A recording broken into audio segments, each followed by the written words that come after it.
ஐயா அவர்களை பற்றிய ஒரு சிறிய அறிமுகம்.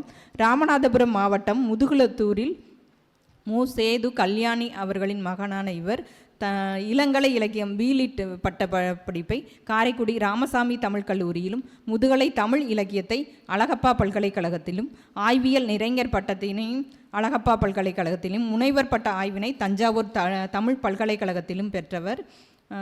ஒப்பீட்டு நோக்கில் திருக்குறளும் சர்வஞர் வசனங்களும் என்ற தலைப்பில் தமிழ் கன்னடம் குறித்து முனைவர் பட்டம் பெற்றுள்ளார்.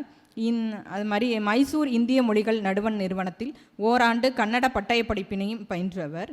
இதுவரை 6 நூல்கள் எழுதியுள்ளார். பன்னாட்டு தேசிய கருத்தரங்குகளில் பங்கேற்ற அனுபவம் மிக்கவர். 35க்கும் மேற்பட்ட கருத்தரங்கு பயிலரங்குகளில் பங்கேற்றுள்ளார். 50க்கும் மேற்பட்ட ஆய்வு கட்டுரைகள் வழங்கியுள்ளார். கவிதைகள், சிறுகதைகளையும் எழுதி வருகிறார். தமிழ் கன்னடம் தொடர்பான ஒப்பிலக்கிய ஆய்வுகளில் ஈடுபட்டு வரும் இவர் தற்போது மன்னர் திருமலை நாயக்கர் கல்லூரியில் உதவி பேராசிரியராக பணியாற்றி வருகிறார். 3 முறை நல்லாசிரியர் விருது உட்பட 6 விருதுகளை பெற்றவர். முதுகுளத்தூர் புலவர்கள் என்ற தலைப்பில் புலவர்களை பற்றிய 12 ஆண்டுகளுக்கும் மேலாக கள ஆய்வு செய்து நூல் வெளியிடுவதற்கான பணியினை செய்து வருகிறார்.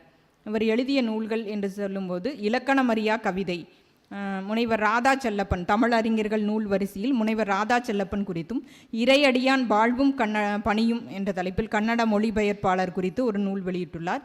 எண்ணங்களின் எழுத்து பெட்டகம் என்ற கவிதை தொகுப்பினை வெளியிட்டுள்ளார். அறிவுக்கு வெளிச்சம் என்ற திறனாய்வு கட்டுரை நூலையும், வாசிப்பு திருவிழா என்ற திறனாய்வு கட்டுரை நூலையும் வெளியிட்டுள்ளார்.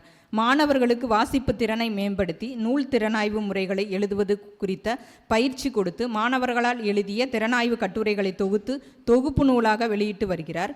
மதுரை மத்திய சிறைச்சாலைக்கு சென்று சிறைவாசிகளுக்கு நூல் திறனாய்வு முறை பற்றி பயிற்சி பட்டறை வகுப்பினை எடுத்து வருகிறார்.